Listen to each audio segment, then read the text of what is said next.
Je vous remercie nous avoir donné cette plage horaire au GDM. Puis, je suis très content de faire partie de l'équipe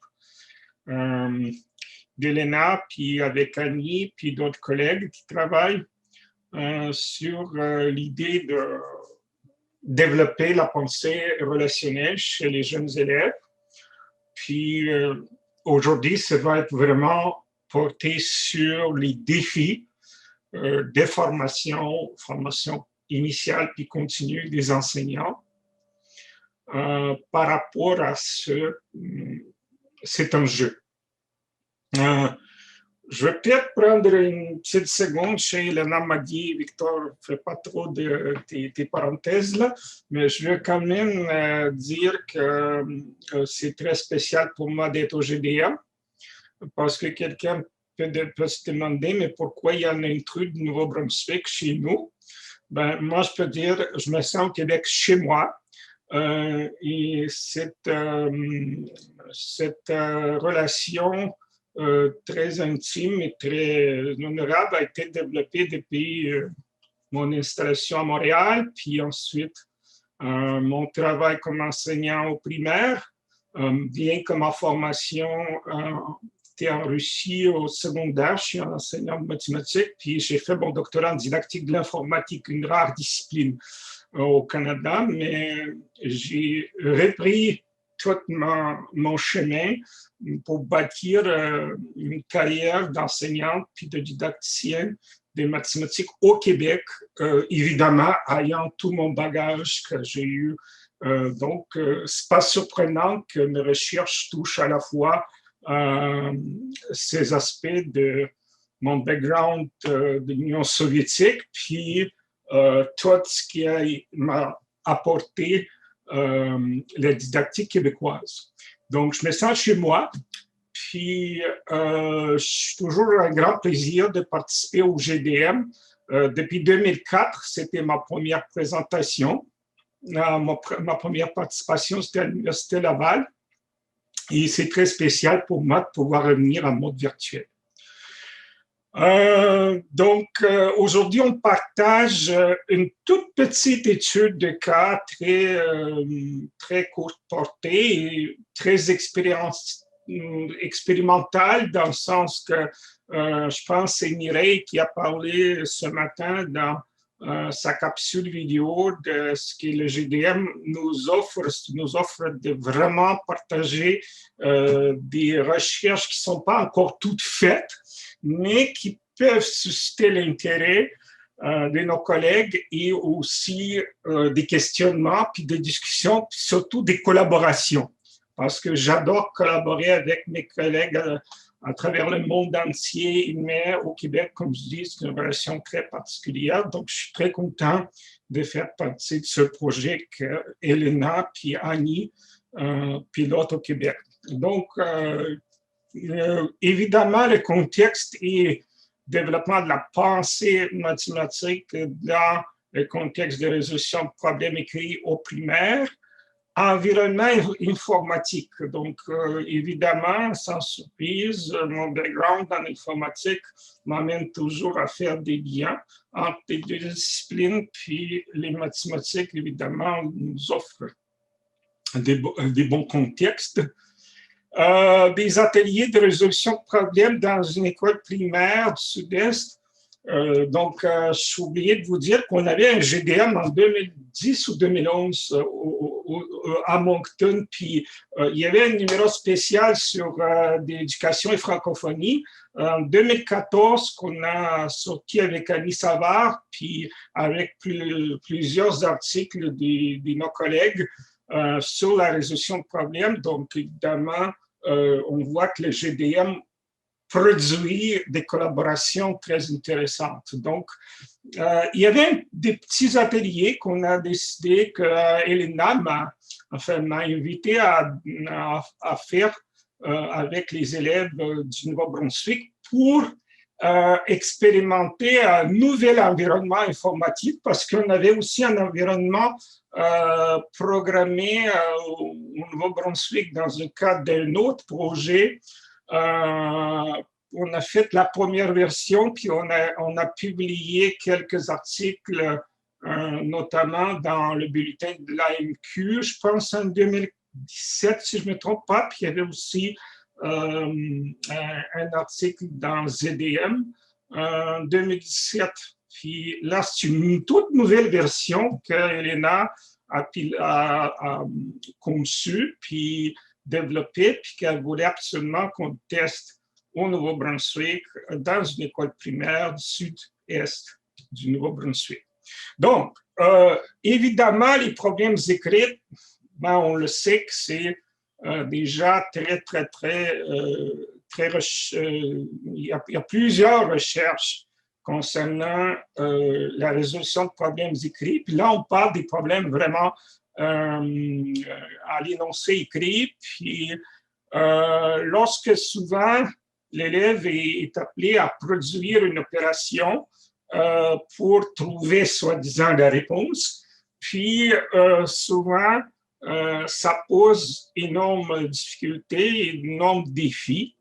Et par exemple, un problème, Anna a 6 ans, elle a 2 ans plus âgée, elle est 2 ans plus âgée que son frère, quel est l'âge du frère, puis en réalisant que c'est une soustraction, ça a déstabilisé une enseignante, c'est un cas réel, qui voulait introduire cette stratégie bizarrement très populaire encore dans nos écoles et aussi, mais déjà critiquée par les recherches, qu'on souligne les mots-clés. Puis le mot « plus » amène justement déjà l'élève déjà aux prises des problèmes de comprendre la structure du problème, puis voir les opérations. Encore, on l'encourage à souligner plus, puis oups, une soustraction.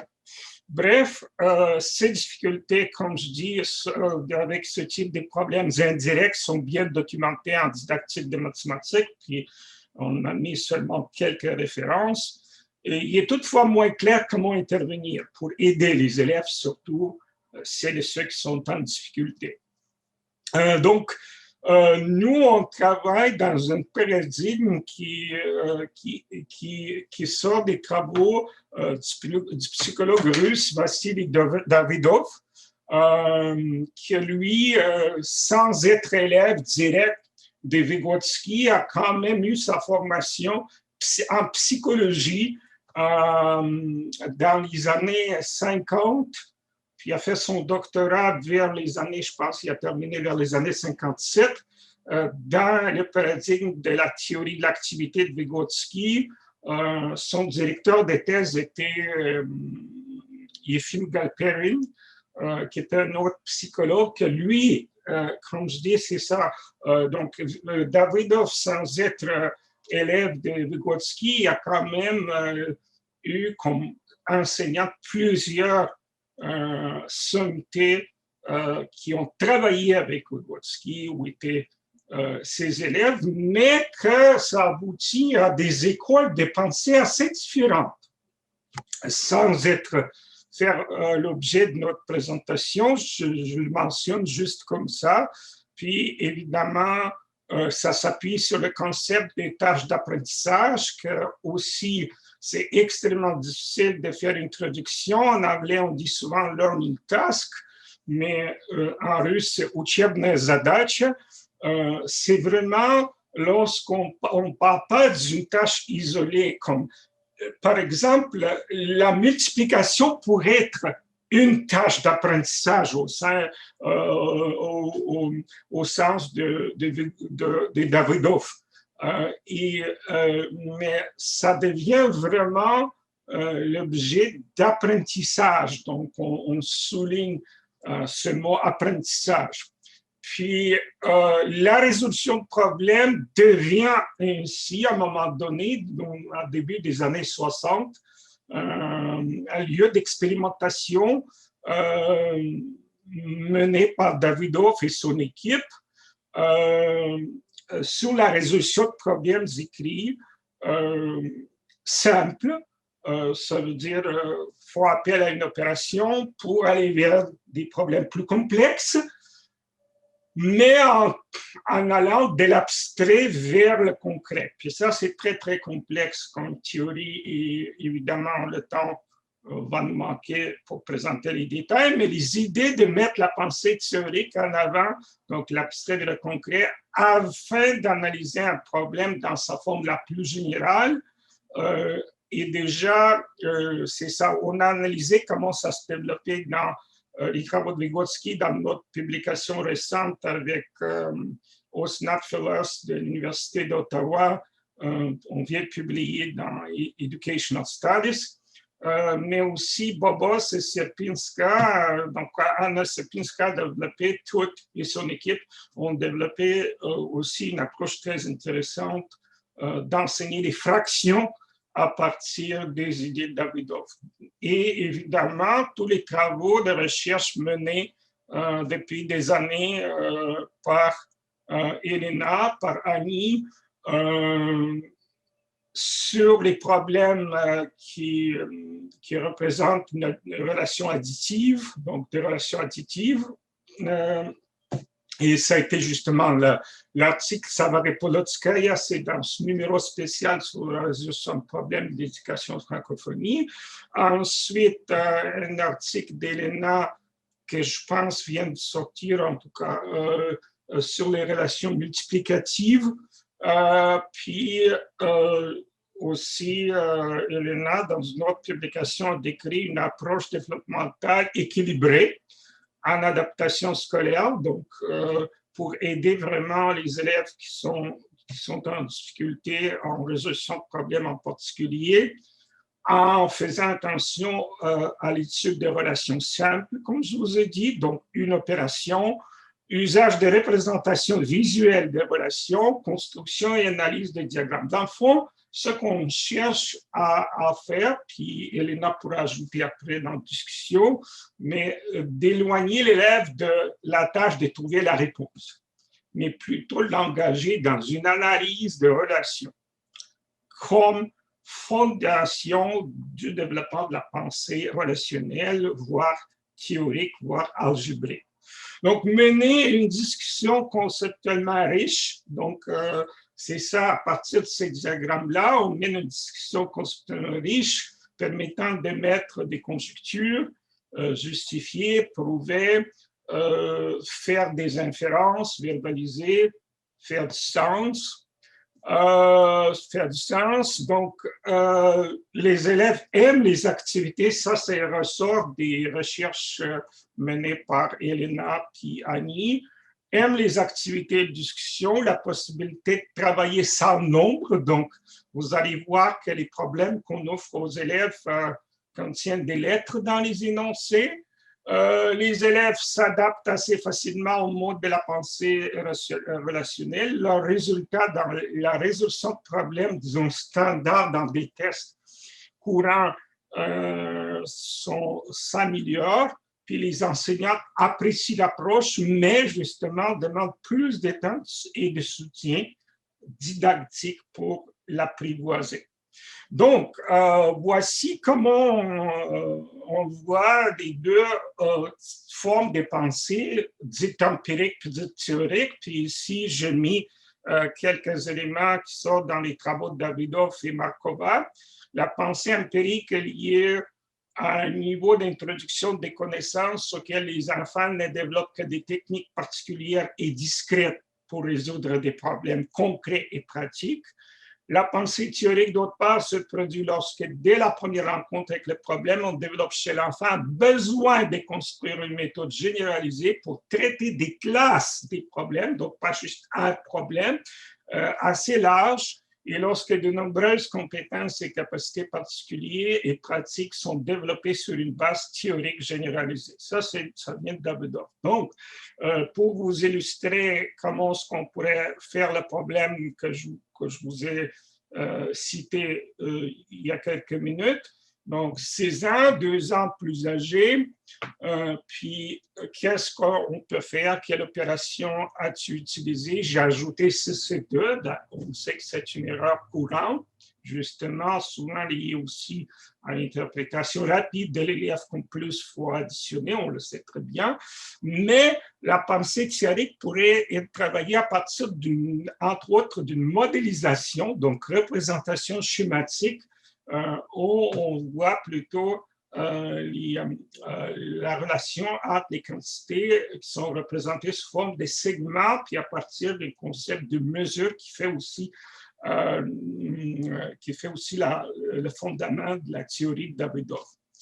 Donc, rôle d'outil technologique, une possibilité d'introduire un environnement virtuel permettant aux élèves de choisir et d'analyser un problème écrit dans sa forme la plus générale, sans recours aux valeurs chiffrées, une possibilité d'organiser une discussion avec les élèves à partir de leur expérience, choisir un problème difficile, donc c'est l'élève qui choisit le problème qu'on discute. Le rôle de l'enseignant dans cette discussion devient crucial, soit pour renforcer la pensée empirique ou pousser vers la pensée théorique. Donc, il y a une tension ici. Une petite étude des cas, puis il me reste, je sais que moins de 5 minutes, donc on va aller très rapidement. Une école primaire, on a eu 7 élèves, toutes les filles en passant, qui ont été identifiées par les enseignantes, 4e, 5e année scolaire, primaire, qui ont des difficultés en résolution de problèmes. But général, tester la nouvelle version de l'outil informatique, format de micro-enseignement, exploration à l'ordinateur, une discussion un petit groupe entre les élèves, un plus grand groupe, mais je dis ça entre les guillemets parce qu'on a travaillé avec 7 élèves dans un format 3-2-2. Donc, on a eu vraiment des tout petits groupes. Le but de représenter la structure mathématique à l'aide d'un schéma comme base des choix de l'opération, puis on se demandait quel type de pensées sont sollicités par les enseignants. Puis on était 3 intervenants dans cette micro-étude. On était 3. C'est assez spécial, évidemment, comme contexte, mais ça nous a justement permis de filmer, mais aussi d'intervenir au besoin avec les élèves. Donc, comment fait-on pour aider l'élève à cheminer vers la pensée théorique? Ça, c'est une question plus grande que, bien sûr, on ne pourra pas traiter dans une courte présentation, mais je vous montre juste l'outil qu'Elena a développé avec différents types des problèmes avec les catégories. Puis ça, c'était le problème. Puis on peut, en passant, remplacer... Il vous reste 2 minutes. En cliquant sur A, puis sur B, sur C, on pourrait avoir les nombres, mais le but, c'est de construire une phrase, puis à partir de cette phrase-là, il y a des discussions, bien sûr, qui peuvent être organisées. Donc, le problème, un groupe d'enfants est allé cueillir des pommes. Chacun des enseignants amassait peu paniers identiques des pommes. Chaque panier contenait 4 kg de pommes. Combien de paniers de pommes ont-ils ramassé en tout? Dans nos problèmes, souvent, presque toujours, il y a ce qu'on appelle valeur superflue, donc une variable qui n'est pas utilisée, mais c'est ça, c'est rendre un petit peu plus de défi à l'élève. Donc, quelle opération as-tu choisi? On considère, par exemple, cette question comme étant qui sollicite plutôt, risque de susciter plutôt un mode de pensée empirique. Modélisation, par exemple, peux-tu me montrer sur le schéma ce que le premier enfant a amassé? Donc, évidemment, ici, on s'en va vers une modélisation à l'aide d'un schéma. Puis, la pensée théorique, lorsqu'on demande à l'élève de justifier, par exemple, pourquoi a-t-il choisi la multiplication, puis qu'est-ce qu'il vous a dit qu'il fallait multiplier. Donc, aller plus en profondeur dans la pensée de l'élève qui va éventuellement être bénéfique pour solliciter la pensée plus théorique. Donc, on a analysé 4 sessions d'atelier, enregistrement des 227 minutes, puis les diagrammes présentent brièvement quelques cas d'interaction entre 3 intervenants, puis on voit qu'à peu près l'enseignante, parce que l'une des intervenantes est une enseignante en retraite qui était volontaire pour nous soutenir dans le projet, professeur, puis un étudiant qui fait sa thèse doctorale dans un domaine autre que la didactique des mathématiques, mais il a été formé dans le cadre de cette étude. Puis on voit très bien que l'enseignante et le professeur vont plus aller vers le côté théorique ou balancier entre théorique et empirique, alors qu'on voit qu'elle est ce qu'on appelle le novice, enseignant novice, qui n'a pas de diplôme non plus en enseignement, ben, il risque pareil d'aller vers sollicitation de la pensée plutôt empirique. Il y avait des questions difficiles d'interprétation, donc il va falloir qu'on creuse aussi sur la méthodologie. Comment interprétons la discussion sur la structure si les nombres concrets sont utilisés? Par exemple, un intervenant a dit, supposons que nous avons 5 enfants et chaque enfant a ramassé 3 paniers. Qu'est-ce que nous allons faire pour savoir? Mais vous voyez, le schéma est avec des lettres, mais on utilise un exemple avec des valeurs concrètes. Donc, comme conclusion, la distinction entre la pensée théorique et la pensée empirique peut être fort productive dans la formation initiale et continue des enseignantes, en lien avec le thème du colloque. Dans un contexte d'usage d'un outil informatique, l'élève est amené à penser en termes de relations qui pourraient être analysées en profondeur lors d'une discussion entre les élèves et entre l'enseignant et les élèves. Distinction entre modélage, c'est un terme souvent utilisé en lien avec l'approche plus explicite, et la modélisation est aussi importante, alors que le premier met l'accent sur l'enseignant qui montre aux élèves sa façon de penser que les élèves vont éventuellement reproduire pour résoudre le problème, et modélisation qui est plus dans l'esprit de Davidoff, d'après nous, modélisation, c'est création, donc créativité de mise d'une représentation visuelle de la relation par l'élève qui est au cœur du problème de résolution de problèmes en mathématiques. Évidemment, il y a plusieurs références que je laisse parce que ça enregistre, donc vous pouvez voir. Et je vous remercie beaucoup.